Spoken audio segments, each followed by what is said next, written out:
Faith is a kind of love, you're saying. Yes. Faith is not belief from a distance. Faith is Yes, an engagement, a Kierkegaard. commitment. Yes. One of the other mistakes, boring mistakes that the atheist camp makes is what I call in the book, they have the Yeti theory of God. Yes, the Yeti theory. Or if you like, the alien theory. Incidentally, my wife and American children are part of that very small and rather persecuted minority of Americans who have not been abducted by aliens. And, they feel a certain aggrievement about that. They feel rather frustrated and, looking hopefully to the skies and so on. But that sort of theory of faith in God, which, again, a first-year seminarian ought to be able to put these guys right about, which is the idea that God is a bit like the Yeti or Bigfoot. That's to say, there may be something out there, but the evidence is ambiguous and dubious, and so some people subscribe to the theory that there is indeed a Yeti or aliens, and some people don't.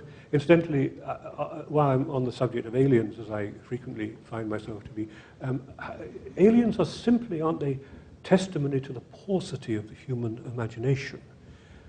I mean, apart from the fact that, they may be very small and stink of sulfur and have 5 legs and be green, they look pretty much like Tony Blair, really. I mean, is that the best we can do? That they have, that they fly for billions of light years and then they crash in the Nevada desert. That's because they've got sinisterly short arms, very sinister they are. But sinister eyes they've got, The idea, now that as a model of faith in God, following up the point that you were making, Arnie, it is absolutely hopeless. That faith, faith does not, in the first place, for mainstream Christianity, and I'm sure for Judaism, Judeo-Christianity, doesn't mean subscribing to the proposition that there is a certain kind of entity out there, the Loch Ness Monster theory of God. Faith is a matter of tenacious commitment of somebody at the end of his tether in darkness and pain and bewilderment, not knowing what the hell was going on, but refusing even so to give up on what he saw as the source of his life and love. Yeah? If you want an image of faith, then look at the crucifixion. And it seems to me that, again, the awful blasphemous thing about somebody like Dawkins is his smug and self-satisfied belief in the essential goodness of history so far. That's to say, his very, very Victorian belief in progress with a very large P. Whereas it seems to me that Christian faith says, well, if you want an image of history, at least so far, look at the reviled and tortured body of an executed political criminal. The Romans, of course, reserved crucifixion for political figures.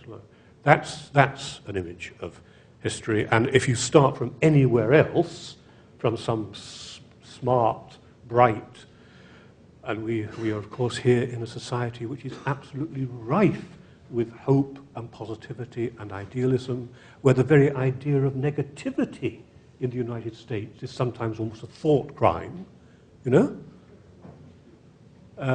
everybody has to be upbeat and bright-eyed and bushy-tailed. Yes? Well, it seems to me that the gospel is saying that's not where you can start from.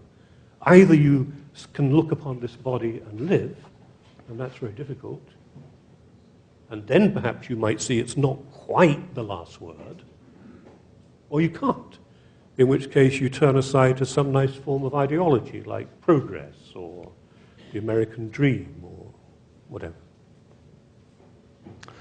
What is the propositional content of faith, then?